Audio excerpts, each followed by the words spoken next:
Assalamualaikum warahmatullahi wabarakatuh.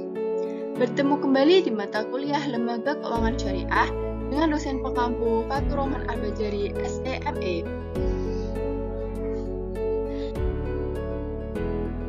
Sebelum itu, teman-teman jangan lupa untuk klik tombol like, komen, subscribe, atau teman-teman juga bisa share video ini. Pada kesempatan kali ini, kelompok kami akan menyampaikan tentang Bank Pembiayaan Rakyat Syariah atau biasa disingkat dengan BPRS. Sebelum masuk ke materi, perkenalkan kami dari kelompok 4 yang beranggotakan saya sendiri Priscilia Novitasari dengan NIM 009, dengan rekan saya Selvi Fionika Yudinia dengan NIM 011 dan Asti Putri Solihah dengan NIM 021.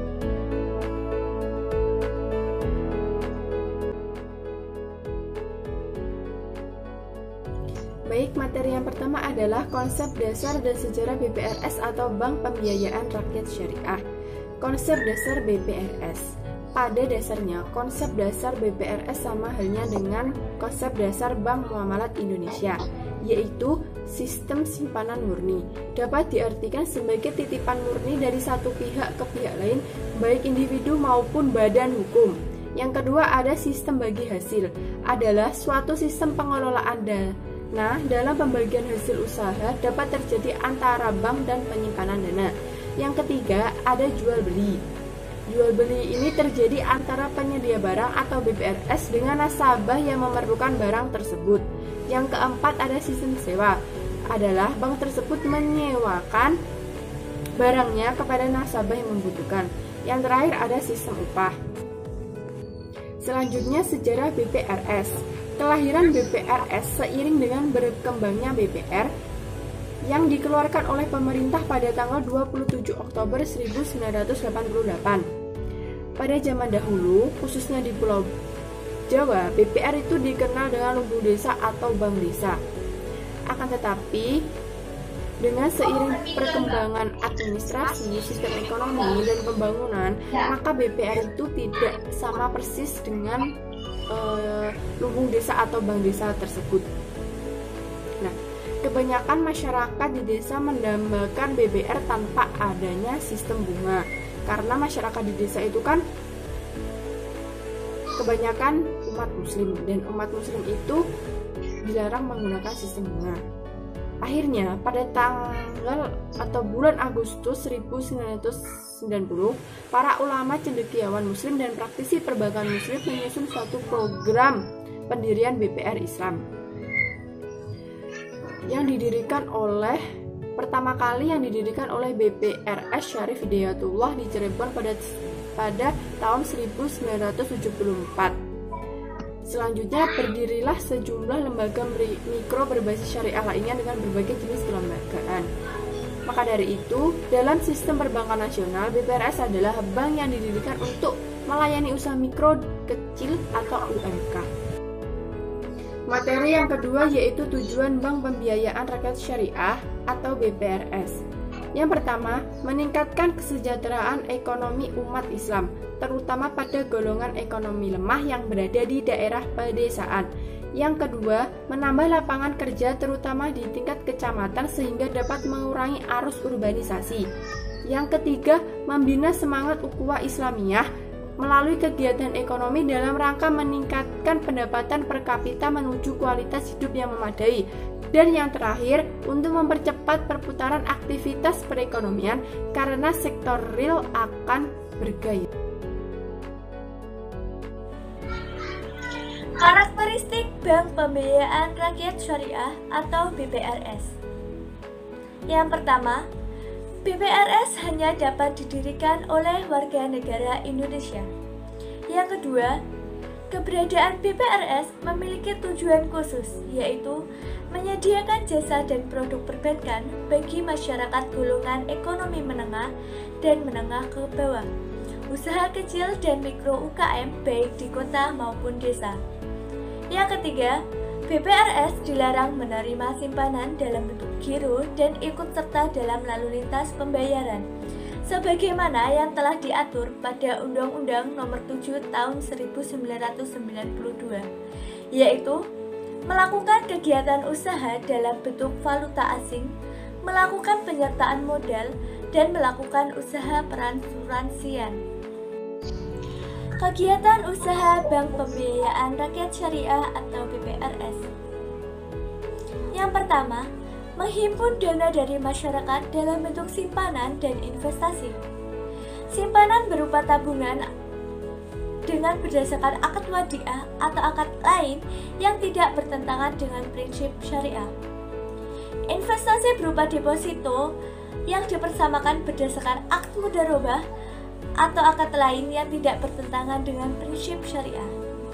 Yang kedua, menyalurkan dana dari masyarakat seperti pembiayaan bagi hasil berdasarkan akad mudharabah atau musyarakah, atau pengembalian utang berdasarkan akad hawalah.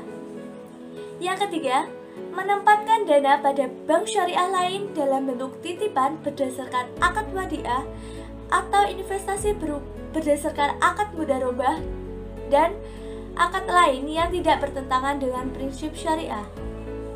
Yang keempat, BPRS memindahkan uang dengan tujuan untuk kepentingan bank sendiri atau untuk kepentingan nasabah melalui rekening BPRS lain yang ada di Bank Umum Syariah atau Bank Umum Konvensional. Pendirian Bank Pembiayaan Rakyat Syariah memiliki tujuan yaitu melayani masyarakat ekonomi lemah dan pengusaha kecil yang berada di pedesaan atau di kota yang tidak terjangkau oleh bank umum. Pada pendirian BPRS hanya dapat dilakukan ketika sudah mendapat izin dari pihak OJK. Kemudian terdapat syarat lain yaitu harus WNI dan memiliki beberapa tahapan, yakni tahap pertama persetujuan prinsip.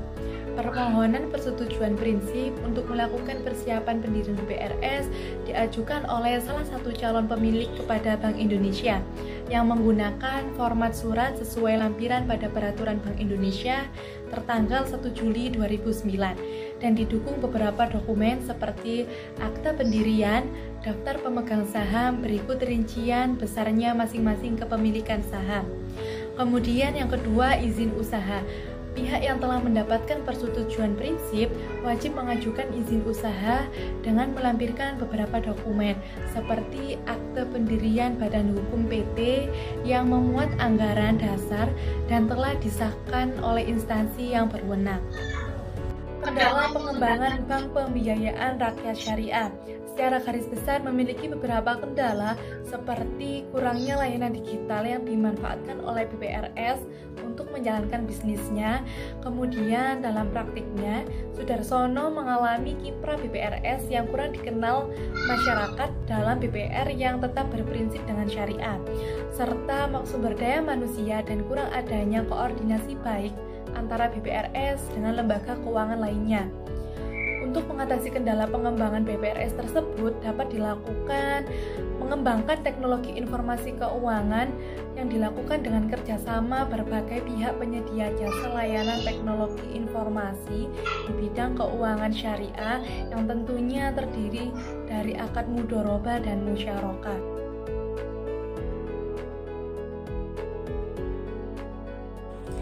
Strategi pengembangan Bank Pembiayaan Rakyat Syariah atau BPRS. Pertumbuhan BPRS terus meningkat setiap tahunnya. Banyaknya jaringan kantor juga kian melancarkan fungsi intermediasi BPRS. Dalam perkembangannya usaha, BPRS tidak terlepas dari persaingan dengan lembaga keuangan lain yang sudah ada, baik formal ataupun non-formal. BPRS harus memiliki kinerja yang baik dan strategis, di antaranya yang pertama, meningkatkan kualitas SDM melalui pendidikan dan pelatihan tentang operasional, manajemen risiko, serta akad-akad yang sesuai dengan syariah. Yang kedua, mengadakan sosialisasi kepada masyarakat terkait kepentingannya keuangan syariah yang disampaikan oleh para tokoh masyarakat. Yang ketiga, mengadakan kerjasama dengan Bank Umum Syariah, biasanya dalam program Linkat untuk memperluas networking dari sisi pandaan dan teknologi. Yang keempat, terus melakukan inovasi positif dan kreatif. Sekian presentasi dari kelompok kami. Apabila ada kurangnya, kami mohon maaf yang sebesar-besarnya. Thank you and see you guys. Wassalamualaikum warahmatullahi wabarakatuh.